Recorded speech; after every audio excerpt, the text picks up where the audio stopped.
Hello students, shall we start? Reply.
Okay, is there any doubts?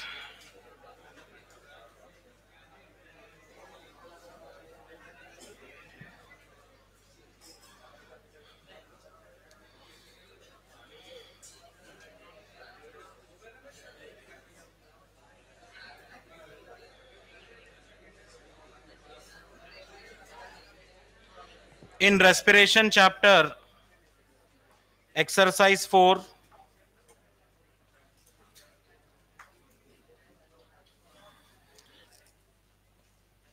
exercise 4 है, which of the following metabolite is common to respiration mediated breakdown of fats, carbohydrate and protein? See, if I take amphibolic pathway ही पढ़ रहे थे हम last class में, amphibolic pathway.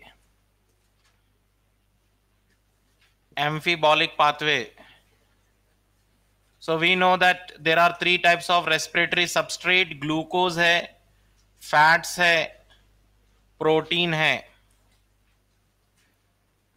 Okay, these are called respiratory substrate. What are respiratory substrate? The compounds which undergo oxidation. The compounds whose oxidation occur during respiration is called respiratory substrate. Okay, to give you energy, whatever food you are taking, that food is break down into the simple molecules like glucose. Then glucose undergo oxidation to give you energy. ठीक है, exercise 4 पूरा कराऊंगा, लेकिन इससे पहले ये कर लेंगे. ग्लूकोज जो है, during respiration you know glucose is converted into glucose 6 phosphate, then converted into fructose 6 phosphate, then converted into fructose 1,6 diphosphate, and then fructose 1,6 diphosphate break down into 2 compound phosphoglyceraldehyde भी हो सकता है, और क्या हो सकता है, डाइहाइड्रोक्सी एसीटोन फॉस्फेट भी हो सकता है, reversible sign. And phosphoglyceraldehyde finally, after several steps, it is converted into pyruvic acid, then pyruvic acid converted into acetyl CoA, फिर acetyl CoA enter into Krebs cycle. याद है ना, ये Krebs साइकिल है. तो यहां पर Krebs साइकिल में कार्बन डाइऑक्साइड भी लॉस होता है, वाटर भी लॉस होता है. Eight several steps water loss भी होता है, कार्बन डाइऑक्साइड लॉस भी होता है. Krebs साइकिल में वाटर इन भी है, वाटर आउट भी है, याद रखें. There are some intermediate reaction in Krebs cycle where water in मतलब वाटर यूज होता है, and there are some Krebs cycle steps where water out. अब यहां पर जो है वाटर इन कौन से स्टेप में होता है, वाटर आउट कौन से स्टेप में होता है, जरा सा वो कंट्रोवर्शियल है, नहीं पूछेगा एग्जाम में. जो चीज कंट्रोवर्शियल रहती है वो नहीं पूछना है, फाइट शुरू हो जाती फिर. ठीक है, हम वो चीज का फायदा उठा लेना. कंट्रोवर्शियल चीजें जो है क्यों पढ़ना, और हमारे एनसीईआरटी में दिया भी नहीं है भाई। हाँ, ये बताया है एनसीईआरटी में, क्रेब्स साइकिल में वाटर लॉस हो रहा है, ठीक है, वाटर इन भी है, वाटर इवन बुक में ये भी लिखा है ना, during Krebs cycle initial step of Krebs cycle oxaloacetic acid combine with acetyl CoA in presence of citrate synthase enzyme in presence of water, in presence of water मतलब water use हुआ, और यहां बता रहा है कि वाटर आउट है। आप बोलेंगे सर बुक में कहां लिखा है वाटर इन भी है वाटर आउट भी है क्रेब्स साइकिल में? दो अलग अलग जगह बातें हैं, both the statements are correct. Okay, कौन से स्टेप में जाएगा वो छोड़िए आप, वाटर, बस इतना याद रखिए, water is utilise as well as water is lost, water in water out both, इसमें परफेक्ट हो। नाउ ग्लूकोज के साथ इतना सब हो गया ना, so in our daily food what we are eating, whether we eat pure glucose, no, whether we eat pure protein, no, pure fat, no, तो मतलब हमारा जो फूड है that is a mixture of various types of respiratory substrate, we eat mixture of respiratory substrate, we never eat pure form of respiratory substrate। कोई pure form of respiratory substrate खाएगा क्या? क्या protein ही खाएगा क्या कोई?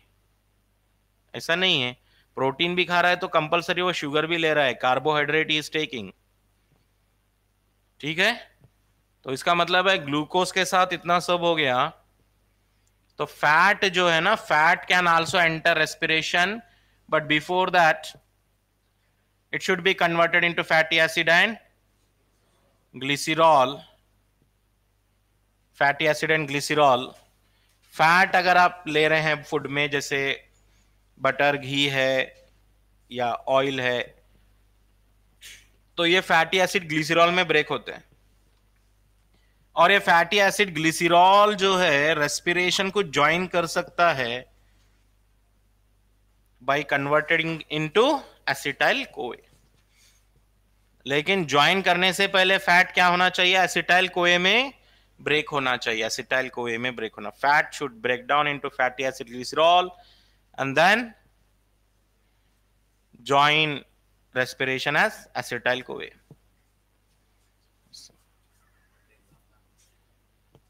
Okay students, Monday जो है आप अपने नियर बाई सेंटर्स में जाके एग्जाम लिख सकते हैं, टाइमिंग सेम है, morning 8 o'clock। Okay, near by centre offline exam लिखने की कोशिश कीजिए। आप तो 100% पूरा देखना चाहिए अपने अतराफ में जो नियर बाई सेंटर है वो सेंटर में जाके एग्जाम लिखिए। ओके, तो हर बार हम कॉल करते थे आपको, इस बार जो है यहां से अनाउंस कर दे रहे हैं हम, नियर बाई सेंटर आप एग्जाम लिखिए जाके offline. Fats break down into fatty acid glycerol and then fatty acid glycerol converted into acetyl CoA, acetyl CoA, ठीक है। Even protein can also join respiration, लेकिन प्रोटीन पहले ब्रेक होना चाहिए amino acids में, और ये अमाइनो एसिड जाके ज्वाइन कर सकता है पायरुविक एसिड में, ठीक है। मतलब एक मूवी है, वो मूवी का जो है हीरो कौन है? ग्लूकोज है, तो ग्लूकोज की एंट्री पहले होगी, हीरो की एंट्री पहले होती मूवी में, तो ये ग्लूकोज की एंट्री पहले होगी, और ये दो लोग विलन हैं, फैट्स और प्रोटीन, ये दोनों की एंट्री भी होती है मूवी में, लेकिन हाफ मूवी होने के बाद। देखो, फैट आके कहां ज्वाइन कर रहा है? एसिटाइल कोए, और प्रोटीन आके कहां ज्वाइन कर रहा है? Pyruvic acid. That means if you eat protein, अगर आप प्रोटीन खा रहे हैं तो प्रोटीन भी यूज हो सकता है, एनर्जी दे सकता है आपको प्रोटीन, लेकिन ग्लूकोज के साथ कंपटीशन नहीं करना। ग्लूकोज क्या है? डायरेक्ट सोर्स ऑफ एनर्जी है, glucose is spontaneous source of energy है। अगर आपके बॉडी में ग्लूकोज अवेलेबल है, then your body is never think about fat, never think about protein. अगर आपके बॉडी में तीनों अवेलेबल हैं, सपोज ग्लूकोज भी है, प्रोटीन भी है, फैट है, तो बॉडी क्या यूज करेगा? ग्लूकोज ही यूज करेगा, क्योंकि ग्लूकोज का ऑक्सीडेशन बहुत आसान है। Glucose is called direct source of energy, spontaneous source of energy बोल के पूछेगा question. What is a spontaneous source of energy?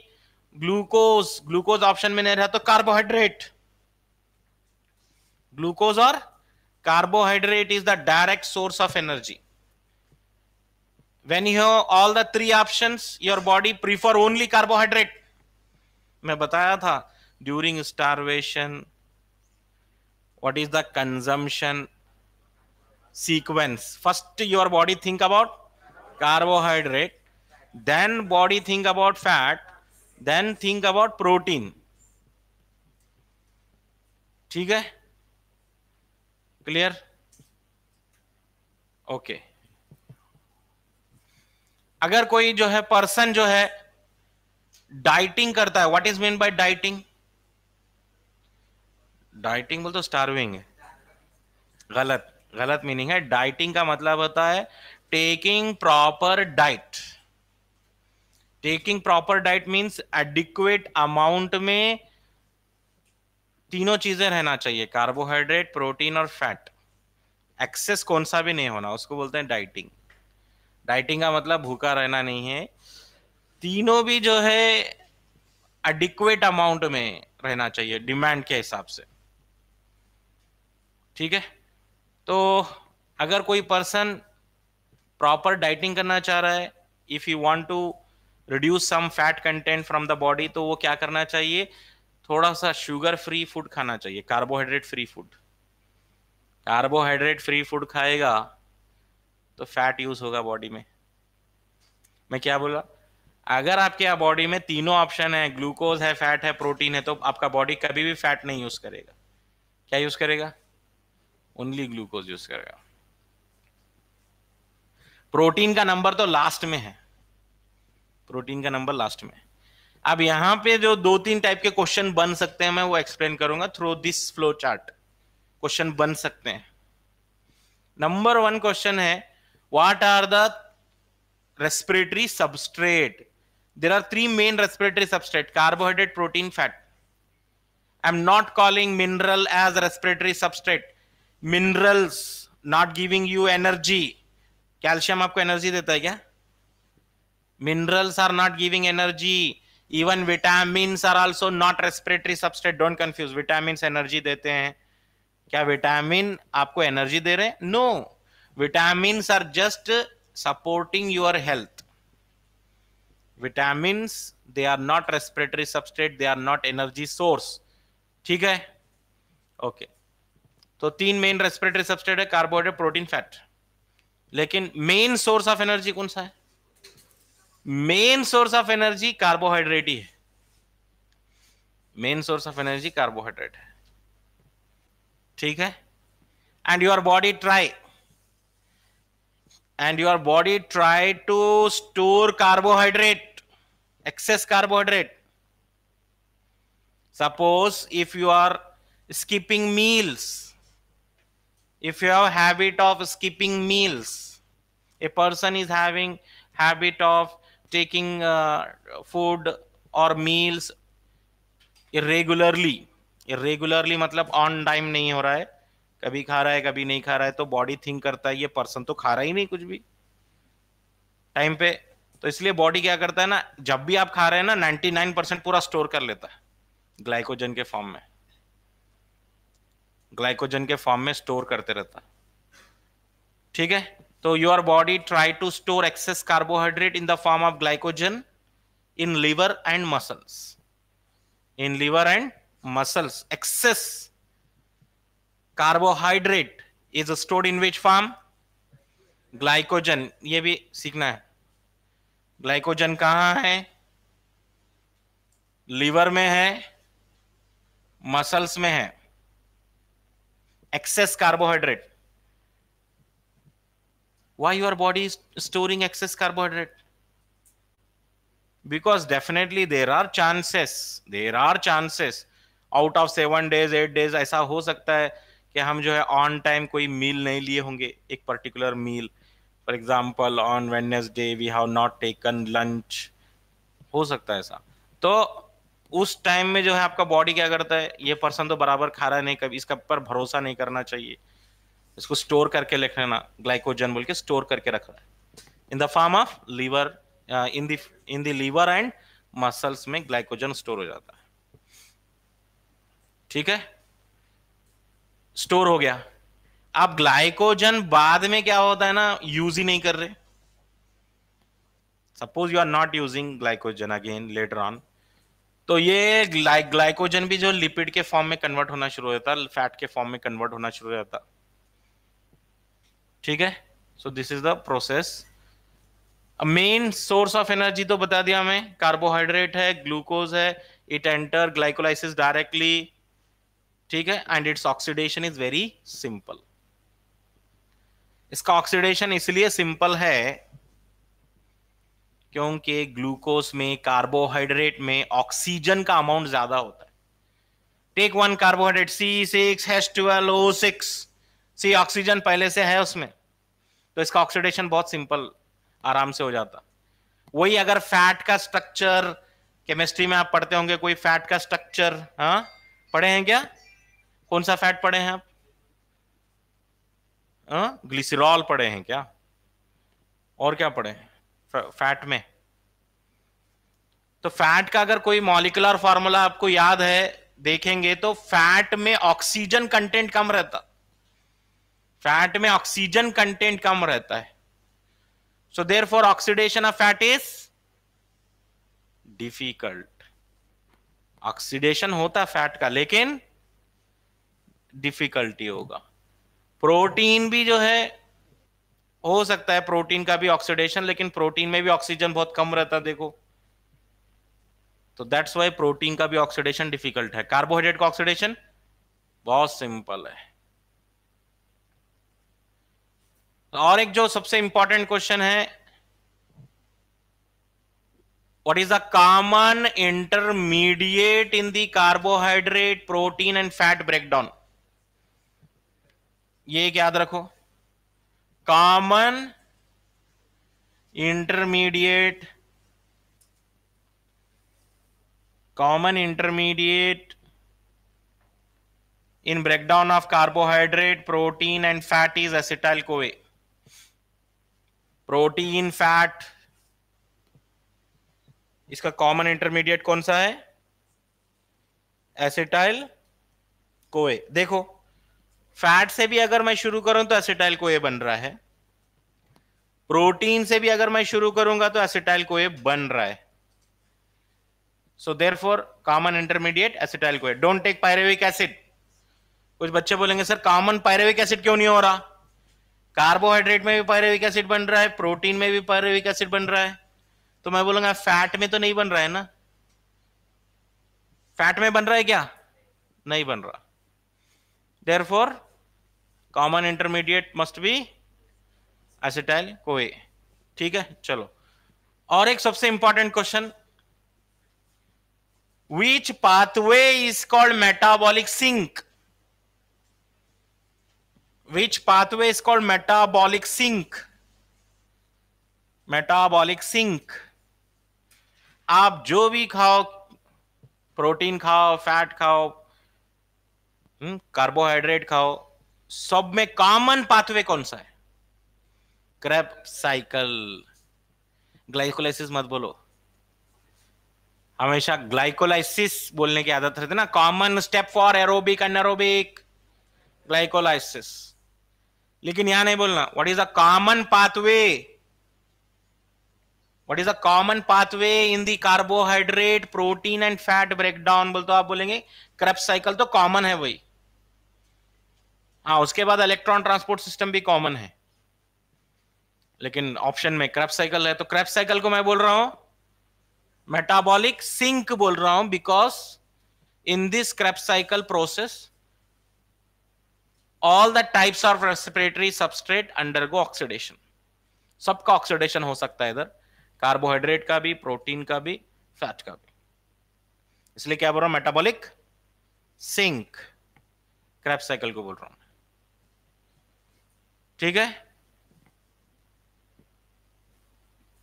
Even यहां पर जो है और एक बात याद रखना, ग्लीसीरॉल, ग्लीसीरॉल जो है can be converted into फास्फोग्लिसराल्डिहाइड।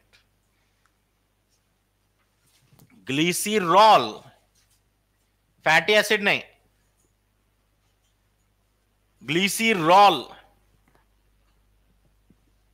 Can be converted into phosphoglyceraldehyde, possibility है वो भी एक।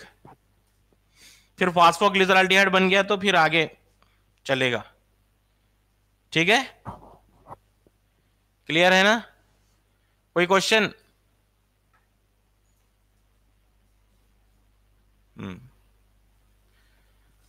And one more thing, if you eat proteins, first protein break down into amino acids, and then amino acid can undergo deamination. What is deamination? Removal of amino group. Protein अगर आप खाएंगे तो वो break हो जाएगा किसमें? Amino acids में। और अमाइनो एसिड का डीअमाइनेशन अगर मैं करूंगा, removal of amino group, if I remove amino group, what is formed? Deamination के बाद क्या बनेगा?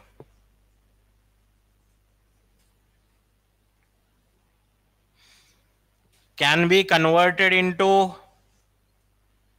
pyruvic acid or converted into acetyl CoA or converted into some intermediate of Krebs cycle. Some intermediate of Krebs cycle.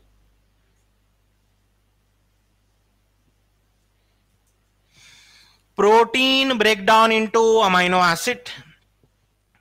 फिर amino acid में से amino group निकलेगा और amino group remove होने के बाद it may be converted into pyruvic acid or acetyl CoA or some intermediate of Krebs cycle. कुछ भी बन सकता है। सम इंटरमीडिएट ऑफ Krebs cycle मतलब सिट्रिक एसिड भी बन सकता है, सिसाकोनेटिक एसिड भी बन सकता है, अल्फा कीटोग्लूटारिक एसिड भी बन सकता है। आप बोलेंगे ये कैसा हो रहा? Depending on amino acid structure, depending on amino acid structure, 20 types of amino acid differ in their structure, है ना? 20 types of amino acid, 20 different types of structure. तो हो सकता है कोई अमाइनो एसिड पायरेविक एसिड में कन्वर्ट हो जाए, हो सकता है दूसरा अमाइनो एसिड एसिटाइल कोए में कन्वर्ट हो जाए, कोई और अमाइनो एसिड क्रेब्स साइकिल के कोई इंटरमीडिएट में कन्वर्ट हो जाए। समझ गए? लेकिन कॉमन इंटरमीडिएट की अगर बात करेंगे तो एसिटाइल कोए ही आएगा, कॉमन बात करेंगे तो। सम टाइम ऐसा भी हो सकता है कि कोई अमाइनो एसिड कन्वर्ट हो जाएगा into some intermediate of Krebs cycle directly. ठीक है, क्लियर? अब एक रूल है, अगर आपको कॉलेज को आना है तो कितने बजे आना है? 7:30 आना है ना, तो 7:30 को आ रहना आप कॉलेज में, ये रूल है।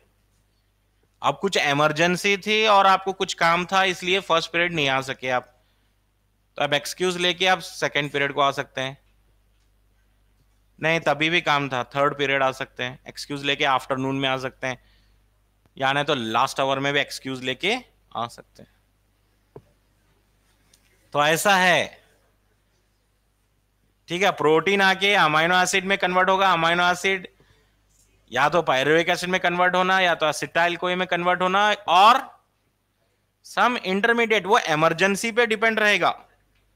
नॉर्मली ऐसा नहीं होगा, इमरजेंसी पे है वो। ठीक है,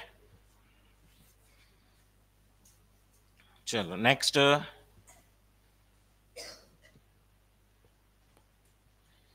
अब मैं आपको लास्ट टाइम लिखाया था, respiration should be called as amphibolic. Respiration should be called as, why it should be called as amphibolic? It is called amphibolic because it involve both catabolic and anabolic process. जैसे कि Krebs cycle चल रहा है समझो, acetyl CoA, Krebs cycle चल रहा है, तो यहां पे आता है alpha keto glutaric acid. Alpha keto glutaric acid आता है, 5 कार्बन कंपाउंड है ये. फिर सक्सिनाइल कोए आता है ना. फिर यहां पे बहुत सारे से स्टेप्स हैं. ठीक है, ओके. तो यहां पर देखिए एक एग्जांपल दे रहा हूं मैं. Alpha keto glutaric acid is one of the intermediate and it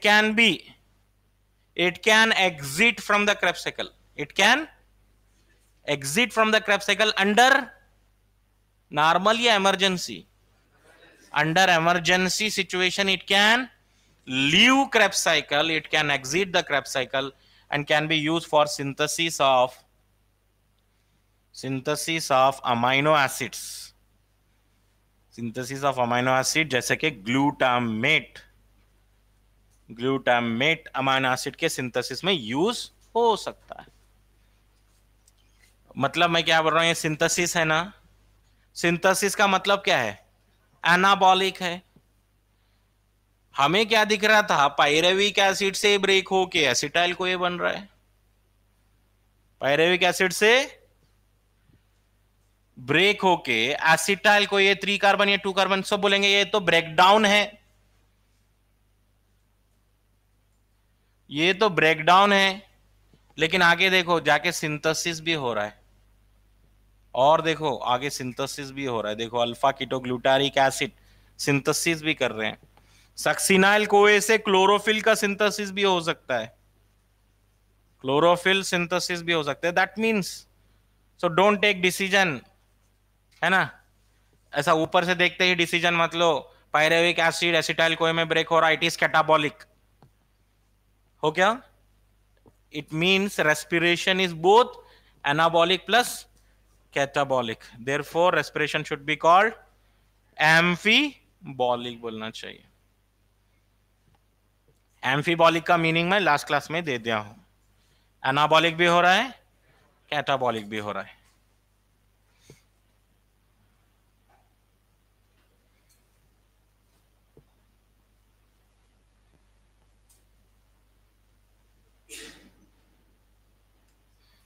synthesis भी हो रहा है, ब्रेकडाउन भी हो रहा है.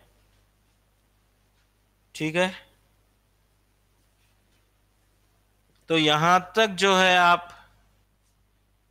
पढ़ लेना है एम्फीबॉलिक पाथवे तक. आरक्यू जो छोटा सा एक कॉन्सेप्ट है वो तो अभी नहीं पढ़ाऊंगा मैं आज. आरक्यू नेक्स्ट वीक मंडे से पढ़ेंगे हम. लेकिन अब जो रिमेनिंग टाइम है उसमें हम जो है डिस्कस करेंगे कि क्वेश्चन कैसे फ्रेम होते हैं ग्लाइकोलाइसिस से, क्रेब्स साइकिल से, इलेक्ट्रॉन ट्रांसपोर्ट सिस्टम से, फर्मेंटेशन से.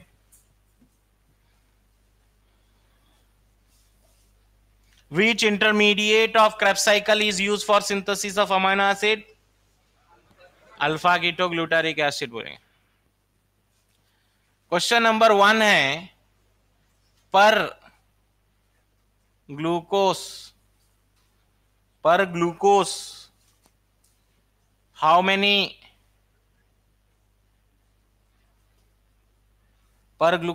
Carbon dioxide in Krebs cycle? पर glucose how many carbon dioxide in Krebs cycle, ये क्वेश्चन है. तो हमारा जो फ्लो चार्ट है ना बहुत काम आने वाला है. फ्लो चार्ट, ये ग्लूकोज था, ये पायरेविक एसिड था. ठीक है, फिर यहां पे एसिटाइल को ये बना था. ठीक है, यहां पर एक एसिटाइल को ये बना था, यहां पर एक Krebs cycle, यहां पर एक Krebs cycle. एक Krebs cycle में 2 कार्बन डाइऑक्साइड लॉस, यहां पे भी 2 कार्बन डाइऑक्साइड लॉस, यहां पर एक कार्बन डाइऑक्साइड लॉस, यहां पर एक कार्बन डाइऑक्साइड लॉस. अब यहां पे कुछ स्टूडेंट कंफ्यूज होने वाले हैं. 2 + 2 4 5 6 कुछ बच्चे 6 कार्बन डाइऑक्साइड लेने वाले हैं। यहां पे 3-4 टाइप के आंसर आने वाले हैं। पर ग्लूकोज कितने कार्बन डाइऑक्साइड लॉस हो रहे हैं? 2, 4, 5, 6। कुछ बच्चे 6 कार्बन डाइऑक्साइड बोलेंगे जो कि गलत है, और कुछ बच्चे ऐसा करेंगे, इतना आज काउंट करेंगे, पायरुविक एसिड ये 3 कार्बन डाइऑक्साइड बोलेंगे, वो भी गलत है। अब सही आंसर क्या है? क्वेश्चन में क्या दिया है उतना आंसर देना, एक्सप्लेन नहीं करना।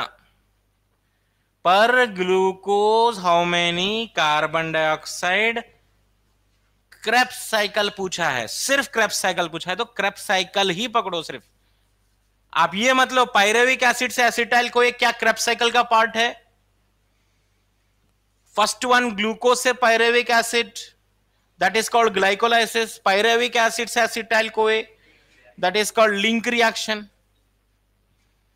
फिर ये नीचे क्रेब्स साइकिल है, ठीक है। और कुछ बच्चे 2 कार्बन डाइऑक्साइड लेने वाले आंसर, वो भी गलत है। उन्होंने क्या सोचते, ये तो नहीं लेना है कार्बन डाइऑक्साइड बोल के, लेकिन ये तो कार्बन डाइऑक्साइड लेना है। लेकिन क्वेश्चन क्या है? पर ग्लूकोज मतलब एक ग्लूकोज से कितने कार्बन डाइऑक्साइड रिलीज हुए क्रेब्स साइकिल में। मतलब वो एक क्रेब्स साइकिल का पूछ रहा है, 2 क्रेब्स साइकिल का पूछ रहा है। पर ग्लूकोज क्यों बोलता था वो? पर ग्लूकोज मतलब 2 क्रेब्स साइकिल। अगर ऐसा क्वेश्चन पूछे तो बहुत डायरेक्ट था ना, in 2 Krebs cycle how many carbon dioxide are lost. बहुत ही सिंपल, यहां पर 2 कार्बन डाइऑक्साइड, यहां पे 4 कार्बन डाइऑक्साइड आंसर। लेकिन वो ट्विस्ट क्या किया? पर ग्लूकोज। पर glucose how many carbon dioxide in Krebs cycle? Answer is 4 carbon dioxide, क्योंकि पर ग्लूकोज 2 क्रेब्स साइकिल होते हैं। अब बच्चे ये भी पूछेंगे शायद मुझे, सर यहां पे 2 क्रेब्स साइकिल कहां लिखा हुआ है ना? पर ग्लूकोज क्यों दिया है फिर? वो पर ग्लूकोज 2 क्रेब्स साइकिल है। आंसर 4 कार्बन डाइऑक्साइड आ गया वो। सेकेंड क्वेश्चन है, in Krebs cycle how many carbon dioxide loss?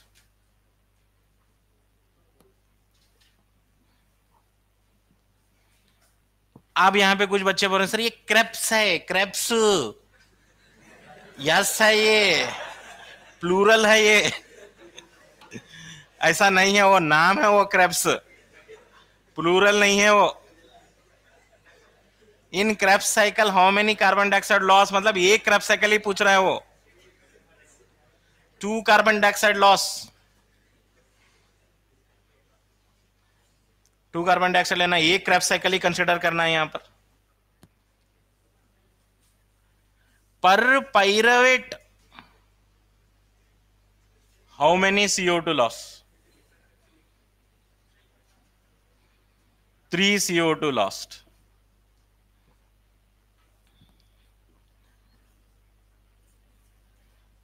Twenty 20 का क्वेश्चन है, how many ATP in Krebs cycle by substrate level phosphorylation. कुछ बच्चे 2 ATP बोल रहे हैं, मेरे को सुने आया। How many ATP in Krebs cycle, मतलब एक क्रेब साइकिल ही पूछ रहा है। बोलो, एक क्रेब साइकिल पूछ रहा है, 2 क्रेब साइकिल पूछ रहा है? आप बोलेंगे सर हम आपका कैसा मालूम हो रहा है एक क्रेब साइकिल 2 क्रेब साइकिल? यहां पे एक ही क्रेब साइकिल पूछ रहा है, डायरेक्ट है क्वेश्चन। आप 2 क्रेब साइकिल क्यों कंसिडर कर रहे हैं? How many ATP in Krebs cycle by substrate level phosphorylation, ठीक है। तो ग्लूकोज से अगर शुरू करता, how many ATP formed per glucose, how many ATP formed per glucose in Krebs cycle by substrate level, तब 2 ATP होते थे। एक ग्लूकोज से 2 क्रेब्स साइकिल होते हैं। अब यहां पे एक ही क्रेब्स साइकिल पूछा है, तो एक ATP लो ना इसको, एक ATP आंसर है इसका, ठीक है, ये क्वेश्चन आया था, देखिए।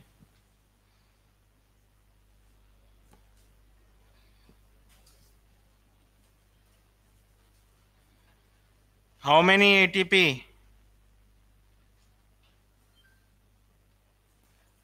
How many ATP per glucose in Krebs cycle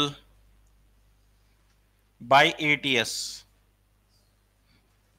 पर ग्लूकोज इन Krebs cycle, काम के वर्ड यहां पे ये है पर ग्लूकोज इन Krebs cycle, और सबसे इंपॉर्टेंट वर्ड है ATS। तो यहां पे क्या करना, अब एक Krebs cycle अगर मैं लूंगा तो 3 NADH2 बनेंगे, एक FADH2 बनेगा और एक GTP बनेगा। तो अगर मैं 3 NADH2 को कंसिडर करूंगा तो 9 ATP, एक FADH2 कंसिडर करो 2 ATP, मतलब 11 ATP। 11 ATP। क्वेश्चन क्या है, हाउ मेनी ATP पर ग्लूकोज इन Krebs साइकिल? पर ग्लूकोज मतलब 2 Krebs साइकिल का लेना मैं, पर ग्लूकोज है ना, तो इंटू 2 करना, ये 22 ATP होते हैं। लेकिन कुछ बच्चे ऐसा भी करेंगे, 3 NADH2 के 9 ATP, एक FADH2 के 2 ATP और एक GTP, 12 ATP हो गई। एक Krebs साइकिल के 12 ATP और एक Krebs साइकिल के 12 ATP। लेकिन मैं बता दूं आपको, GTP is not entering in electron transport system. GTP is not entering an electron transport system। Electron transport system में जाने वाले या NADH2 हैं या फिर DS2 हैं, ATP, GTP, they are not entering, electron transport system. जब डायरेक्ट ATP है तो क्यों इलेक्ट्रॉन ट्रांसपोर्ट सिस्टम करेंगे आप इसका? तो इसका आंसर है 22 ATP। ठीक है, क्लियर है ना? एक्सरसाइज 4 है, मतलब मैं आपको समझाया कि कैसे थिंक करना है। आप क्या करो, फ्लो चार्ट याद रख लो। मैं बताया हूं ना, ग्लाइकोलाइसिस में 2 NADH2, Krebs साइकिल में 3 NADH2, एक फ्लो चार्ट है पूरा। वो फ्लो चार्ट याद रखो और ये क्वेश्चन को 2 बार पढ़ो, उसके बाद मिस्टेक नहीं होता। मिस्टेक कहां हो रहा है, when you have to take 1 Krebs cycle, 2 Krebs cycle, ये नहीं समझ में आ रहा ना। तो फ्लो चार्ट याद रखो और ये क्वेश्चन पढ़ो बार बार, डेफिनेटली कोई मिस्टेक नहीं होगा। मैक्सिमम एटीपी कहां पे प्रोड्यूस होते हैं, ग्लाइकोलाइसिस या Krebs साइकिल या इलेक्ट्रॉन ट्रांसपोर्ट सिस्टम? कुछ बच्चे Krebs साइकिल लेंगे, बिल्कुल गलत। ETS इज राइट आंसर, क्योंकि ETS में ही मैक्सिमम एटीपी बनते हैं। मैक्सिमम एटीपी ETS में होने वाले हैं। Krebs साइकिल के जो NADH2 FADH2 हैं वो ATP कब बनेंगे, ETS में बनेंगे। तो Krebs साइकिल क्यों लेंगे आंसर हम? मैक्सिमम एटीपी जो है ETS में। टोटल एटीपी पर पाइरुवेट बताओ,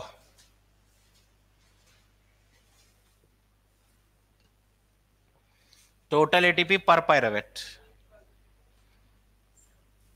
पाइरुविक एसिड पर एसिटाइल कोए, फ्लोचार्ट याद है ना, 3 NADH2, एक FADH2 और एक GTP और एक NADH2 इधर। अब ये क्वेश्चन कैसा है, पर पाइरुवेट। अच्छा, अगर क्वेश्चन ऐसा होता, टोटल एटीपी पर pyruvate without ETS, without ETS अगर मैं ऐड कर दिया ना इधर, तो सिर्फ सीधा सीधा एक एटीपी लेना पड़ता आपको, विदाउट ETS। हाँ, अगर ये विदाउट नहीं रहा, ओके, सो विदाउट ETS मतलब ETS है उधर, ETS प्रेजेंट है। इसके 3 ATP लिया मैं, इसके 9 ATP, इसके 2 ATP, और इसका 1 एटीपी, कितने हो गए देख लो, 15 एटीपी हो गए।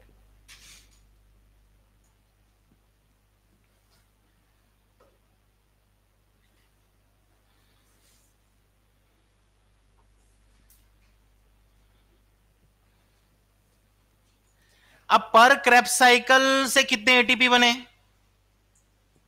पर क्रेब्स साइकिल, तो आप बोलेंगे सर पर क्रेब्स साइकिल ही बोला ना, इन्हें एटीएस तो नहीं बोला। एक लॉजिक है, क्रेब्स साइकिल के बाद ईटीएस होने ही वाला है। क्रेब्स साइकिल के बाद ईटीएस होने वाला है। हाँ, क्वेश्चन में आया ऐसे, सपोज क्रेब्स साइकिल के बाद ईटीएस नहीं हुआ है, then how many ATP? 1 ATP. But if a question Krebs cycle की हाउ मेनी एटीपी, पर क्रेब्स साइकिल की हाउ मेनी एटीपी? 12 एटीपी। क्योंकि हम लॉजिक लगा रहे हैं कि क्रेब्स साइकिल के बाद कंपलसरी एटीएस होने ही वाला है, क्योंकि एरोबिक चल रहा है, होने वाला है। ठीक है, बात समझ नहीं आई? पर पाइरुवेट 15 एटीपी पर पाइरुवेट, तो मैं पाइरुवेट से काउंट करना शुरू किया। अगर मैं क्रेब्स साइकिल बोलूंगा तो ये नहीं काउंट करूंगा ना मैं। Pyruvate is not a part of Krebs cycle, pyruvate is not a part of Krebs cycle. चलो नेक्स्ट है, कुछ बच्चों को अभी भी कंफ्यूजन है, क्रेब्स साइकिल कहां से स्टार्ट हो रहा है, ये भी अभी भी कंफ्यूजन है। मैं बता देता हूं, Krebs cycle is not from pyruvate. Krebs cycle का फर्स्ट मेंबर कौन है? Oxaloacetic acid is the first member, it combined with acetyl CoA forming citric acid. तो इसलिए मैं इसको फर्स्ट नंबर 1 रिएक्शन भी बोला था मैं। This is the first reaction of Krebs cycle. That means pyruvate into acetyl-CoA is not Krebs cycle.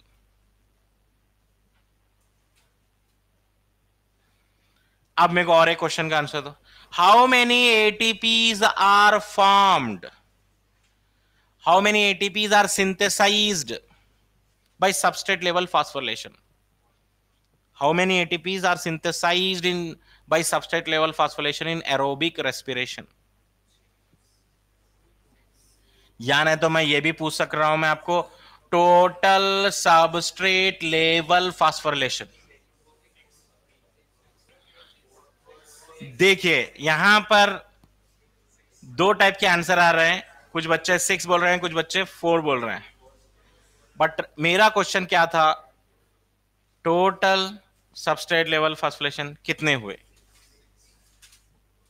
6। बस मैं इतना पूछा, टोटल सबस्ट्रेट लेवल फास्फोरिलेशन कितने हुए? अब वो 6 कैसा हुआ मैं बोलता हूं, सुनो। ग्लाइकोलाइसिस हुआ था, ग्लाइकोलाइसिस याद है, ग्लूकोज से ये पूरे हो रहे हैं स्टेप, यहां पर, यहां PGAL, फिर यहां पे एक ATP, फिर बीच बीच में यहां पर एक ATP लास्ट में आ रहा है ना। तो ये ATP कितने बार तैयार हुए? ये 2 बार दिख रहा है क्या आपको? मेरे को तो 4 बार दिख रहा है। ये 4 ATP है ना, क्योंकि यहां पे डाइहाइड्रोक्सी एसीटोन फॉस्फेट भी होता है, which is again converted into PGAL। That means PGAL 2 बार है, ग्लाइकोलाइसिस PGAL से ग्लाइकोलाइसिस 2 बार होता है। From PGAL glycolysis occur twice, मतलब यहां पे ATP भी 4 बनेंगे। फर्स्ट रिएक्शन 2 बार होगा और बाद का रिएक्शन 2 बार होगा, तो कितने बार होगा ATP? 4 बार। 4 बार इधर क्रेब्स साइकिल में एक GTP और एक क्रेब्स साइकिल में एक GTP। और कहीं प्लेस है डायरेक्ट ATP बन रहा है तो बता दो, कहीं पे बन रहा है? What is substrate level phosphorylation? Direct ATP formation is called substrate level phosphorylation, direct ATP। तो आंसर क्या आया? मेरा क्वेश्चन क्या था, टोटल सबस्ट्रेट लेवल फास्फोरिलेशन कितने हुए, बस उतना ही सोचना आप। कितने बार हुआ substrate level phosphorylation? What is substrate level phosphorylation? Direct ATP और जीटीपी फॉर्मेशन। क्रैब साइकिल के 2 जीटीपी तो सबको दिख रहे हैं, लेकिन यहां पे ये समझना है ग्लाइकोलाइसिस में 4 एटीपी बनेंगे, जिसमें से 2 एटीपी वापस करना था। वो वापस करने की बात नहीं करना है इधर। क्वेश्चन क्या है इधर? कितने सबस्ट्रेट लेवल फास्फोरिलेशन हुए? समझ गए? 6। क्लियर है? हाँ, और कोई क्वेश्चन?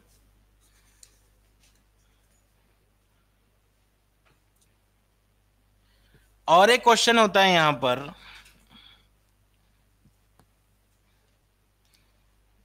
और मैं रेस्पिरेशन में जहां जहां कंफ्यूज होते हैं ना, हर चीज बता दिया हूं। रेस्पिरेशन चैप्टर में कहां पे कंफ्यूजन कर लेके मिस्टेक करते हैं बच्चे। नोट्स को बार बार पढ़ो, नोट्स को पढ़ो, क्वेश्चंस पढ़ो, मालूम हो जाते हैं, मिस्टेक नहीं होते फिर उसके बाद। In which process carbon dioxide is not released? In which process carbon dioxide is not released? Glycolysis में भी कार्बन डाइऑक्साइड रिलीज नहीं हुआ, ईटीएस में भी कार्बन डाइऑक्साइड रिलीज नहीं हुआ, लैक्टेट फर्मेंटेशन में भी कार्बन डाइऑक्साइड नहीं रिलीज हुआ। Carbon dioxide is not released in glycolysis में भी कार्बन डाइऑक्साइड रिलीज नहीं हुआ है, ईटीएस में भी रिलीज नहीं हुआ, और लैक्टिक एसिड फर्मेंटेशन या लैक्टेट फर्मेंटेशन में भी रिलीज नहीं हुआ। यस,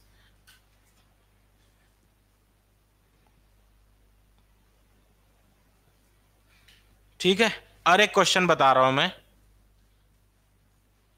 3 पाथवेज हैं बोल रहा है यहां पे। Pathway A, there are 3 pathways. Pathway A, pathway B,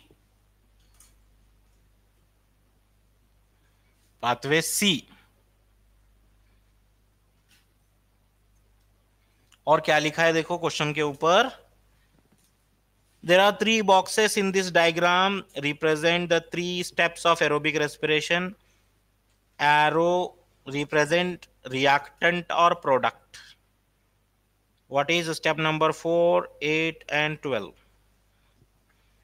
Suppose ये 4 है, ये 8 है, ये 12 है। 4 है, 8 है, 12 है। कंफ्यूज करने के लिए बहुत ज्यादा दिया उन्हें।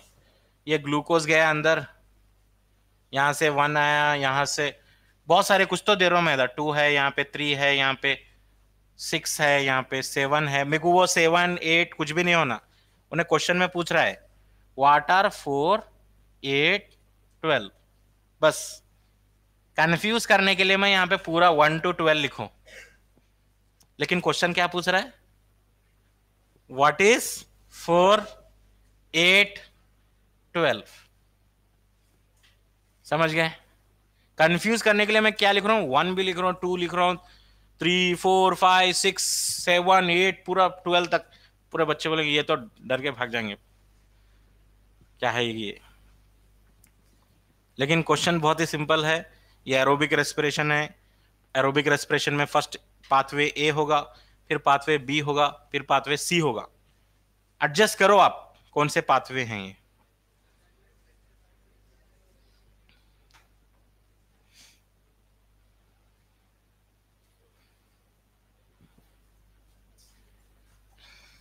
मान लीजिए ये ग्लाइकोलाइसिस है, ये क्रेब्स साइकिल है, और ये ईटीएस है।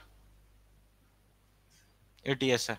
So what is formed commonly in glycolysis, Krebs cycle और ईटीएस? और एक बात सुनो, और जो भी ग्लाइकोलाइसिस में बनेगा वो बाहर निकल जाएगा, क्रेब्स साइकिल में नहीं जाएगा। और क्रेब्स साइकिल में जो बनेगा वो भी बाहर निकल जाएगा, ईटीएस में नहीं जाएगा। तो ऐसा क्या है? ऐसा कौन सा कंपाउंड है जो स्टेप 4 में भी बनेगा, स्टेप 8 में भी बनेगा, स्टेप 12 में भी बनेगा? ऑप्शन दे दो। एक ऑप्शन है या फिर DS2। एक ऑप्शन है NaDH2, एक ऑप्शन है ATP, और एक ऑप्शन है H2O. What is formed in step 1? Glycolysis में भी बन रहा है, क्रेब्स साइकिल में भी बन रहा है, ATS में भी बन रहा है. तो आप बोलेंगे FADH2 लेंगे सर. नहीं, FADH2 तो नहीं ले सकते, बिकॉज ग्लाइकोलाइसिस में FADH2 बनता ही नहीं. आप बोलेंगे NADH2 लेंगे, ठीक है, ग्लाइकोलाइसिस में NADH2 बना, मान लिया मैं. क्रेब्स साइकिल में भी बना, मान लिया. क्या ETS में भी NADH2 का फॉर्मेशन होता है?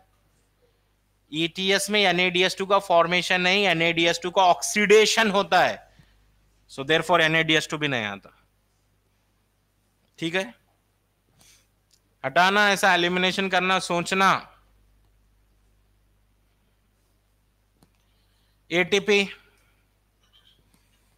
यहां पर ATP बन रहा है, देखिए यहां पर ATP, राइट. तो ATP ही करेक्ट आंसर होता है. ETS में भी ATP बनते हैं. आप बोलेंगे सर वाटर क्यों नहीं ले सकते? ग्लाइकोलाइसिस में तो वाटर रिलीज हो रहा है, लेकिन क्रेब्स साइकिल में रिलीज नहीं हो रहा ना वाटर. क्रेब्स साइकिल में वाटर रिलीज हो रहा. क्रेब्स साइकिल में वाटर रिलीज हो सकता है इन सम स्टेप्स. और ATS में, ATS में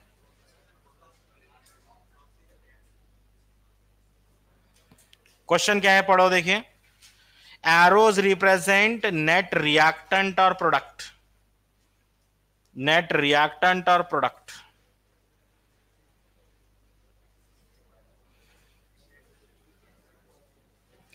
वाटर जो है प्रोडक्ट तो नहीं बोल सकते हम, मेन प्रोडक्ट तो नहीं है. मेन प्रोडक्ट क्या है? ATP. Okay, water is formed in glycolysis and Krebs cycle में यूज भी हो रहा है, प्रोड्यूस भी हो रहा है, और ETS में भी लास्ट में वाटर प्रोड्यूस हो रहा है.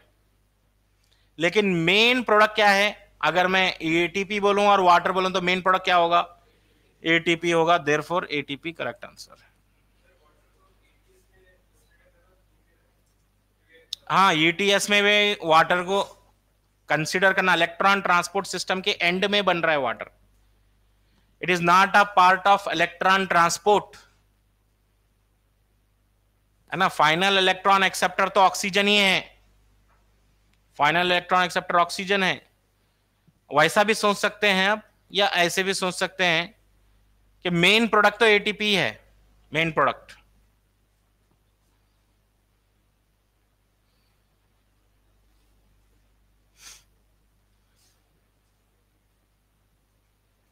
नेक्स्ट है, what is mean by oxidative phosphorylation? What is mean by oxidative phosphorylation? देखिए, कुछ चैप्टर ऐसे हैं, बायो में टोटल 38 चैप्टर्स हैं. कुछ चैप्टर ऐसे हैं जिनमें सिर्फ और सिर्फ NCERT सफिशिएंट होती है. लिविंग वर्ल्ड से स्टार्ट करके cell the unit of life तक सिर्फ NCERT पढ़ लेंगे तो काफी है. एक भी लाइन बाहर से नहीं आती. लिविंग वर्ल्ड से लेके cell the unit of life तक, मतलब अराउंड 9 चैप्टर्स. फिर बाद के, उसके बाद ये जो चैप्टर्स हैं उसमें थोड़ा सा चाहिए भाई, प्रैक्टिस करना पड़ता, थोड़ा सा एक्स्ट्रा सोचना पड़ता. फोटोसिंथेसिस है, रेस्पिरेशन है, थोड़ा सा सोचना पड़ता है इसमें. जेनेटिक्स है, मॉलिक्यूलर बेसिस है. लेकिन कुछ चैप्टर ऐसे होते हैं जिसमें NCERT सफिशिएंट होती है. अब रेस्पिरेशन में अगर आप नोट्स नहीं पढ़े तो उतना क्लियर नहीं होगा आपको, नहीं होगा, कॉन्सेप्ट क्लियर तो नहीं होने वाला है, क्वेश्चन सारे नहीं कर पाएंगे.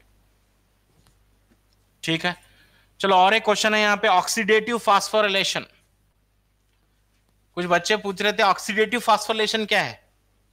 मैं लिखा दिया हूं ना भाई, oxidative phosphorylation also called electron transport system, also called terminal oxidation, ETC, ETS लिखे हैं ना नोट्स में. What is meant by oxidative phosphorylation? Oxidation of NADH2 FADH2 NADH2 FADH2 का जब ऑक्सीडेशन होता है ना तब एटीपी बनते हैं। तो ये प्रोसेस को हम क्या बोलते हैं? ऑक्सीडेटिव फास्फोरिलेशन बोलेंगे।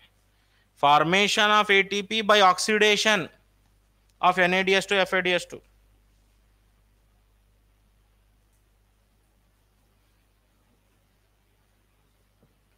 ठीक है।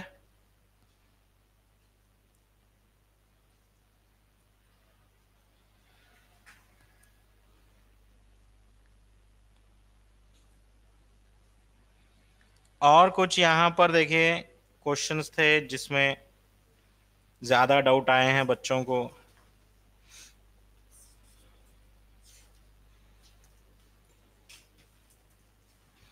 One molecule of sucrose, one molecule of sucrose gives how many ATP in Krebs cycle? आप बोलो क्या करते हैं आप?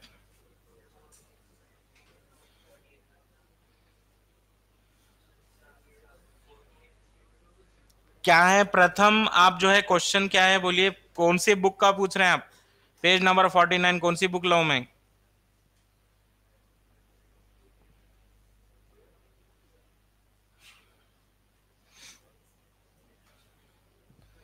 सुक्रोज से शुरू करो। अब अगर मैं सुक्रोज से शुरू करूंगा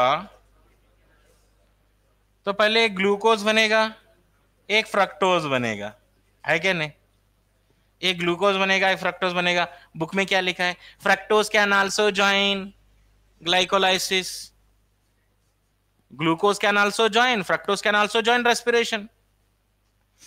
तो सिंपल, इसके दो क्रेब्स साइकिल, इसके दो क्रेब्स साइकिल, ठीक है। इसके दो क्रेब्स साइकिल के कितने एटीपी होते हैं? 12 प्लस 12।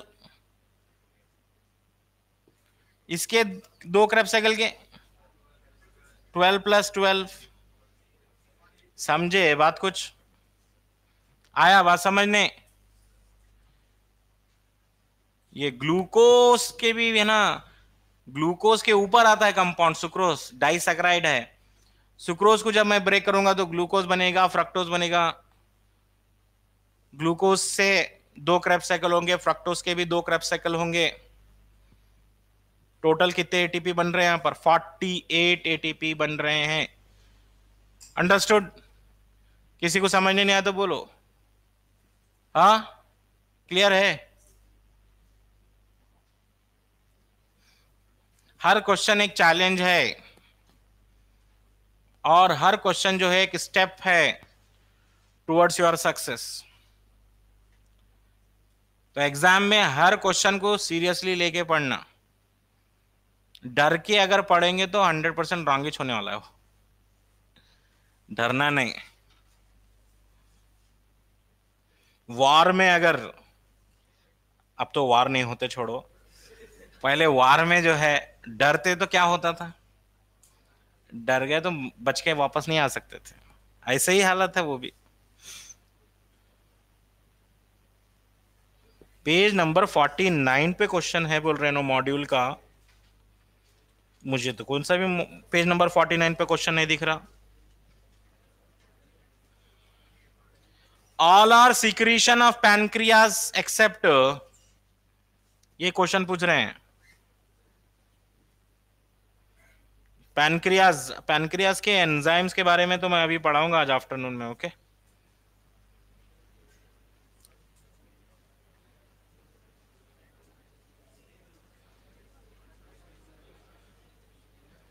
और कोई question?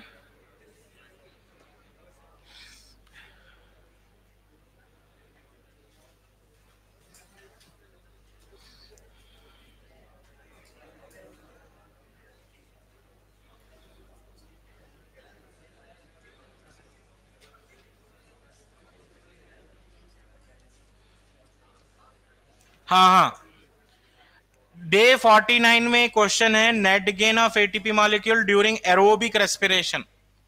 Net gain of ATP molecule during aerobic respiration, इसका जो है पहले जो एडिशन आती थी एनसीईआरटी की उसमें 36 एटीपी थी ओल्ड एडिशन में।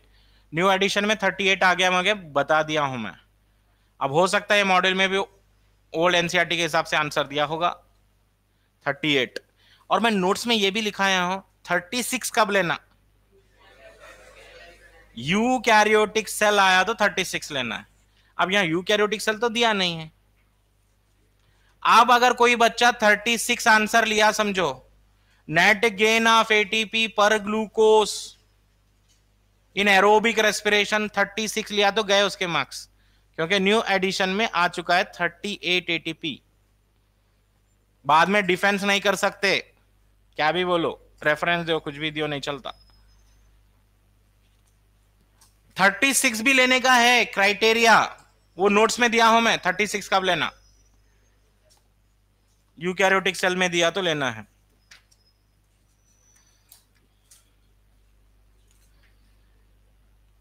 और एक जो है which of the following compound is formed in aerobic respiration. Aerobic respiration में कंपाउंड कौन सा बनेगा, मैलिक एसिड बनेगा ना। Malic acid is an intermediate of Krebs cycle and malic acid is formed in only aerobic respiration.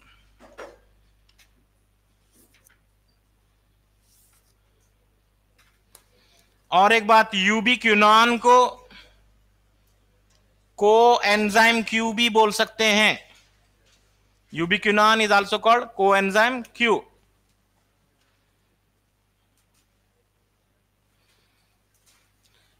Okay, अगर एक ATP का अगर मैं एक फॉस्फेट बॉन्ड ब्रेक करूंगा तो कितनी एनर्जी रिलीज होगी, 7.3 किलो कैलोरीज एनर्जी निकलेगी एक एटीपी का फॉस्फेट बॉन्ड। एटीपी मतलब एडेनाइन, 3 फॉस्फेट रहते हैं। अगर ये थर्ड फॉस्फेट बॉन्ड ऐसा ब्रेक कर रहा मैं, 7.3 किलो कैलोरीज, 7.3 किलो कैलोरीज।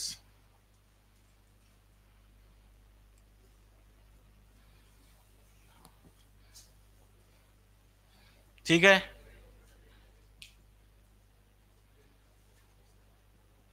से 1.3 किलो कैलोरीज है। ठीक है, एक्सरसाइज कौन से,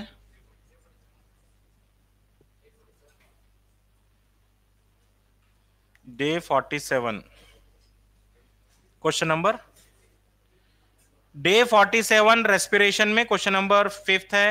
विच of the following is true regarding the electron transport chain. Coenzyme Q, cytochrome C is proton absorbing site. Cytochrome C is not proton absorbing.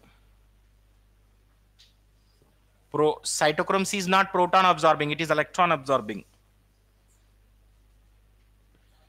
Cytochrome A3 oxygen proton yielding site. Proton yielding site कहां पर है, intermembrane space है। Third option पढ़ो, coenzyme Q also called ubiquinone. Cytochrome C is proton yielding site. Cytochrome C है ना, proton yielding site की जगह पर होता है। And cytochrome A3 oxygen is proton absorbing site.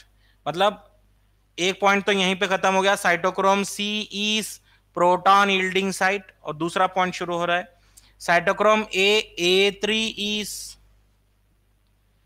Oxygen is proton absorbing site. Oxygen electron absorbing भी है, proton absorbing भी है। What is the final electron acceptor, what is the final proton acceptor, oxygen ही लेना चाहिए। ठीक है, चलिए तो नेक्स्ट क्लास में हम मिलेंगे और आफ्टरनून में डाइजेशन टॉपिक के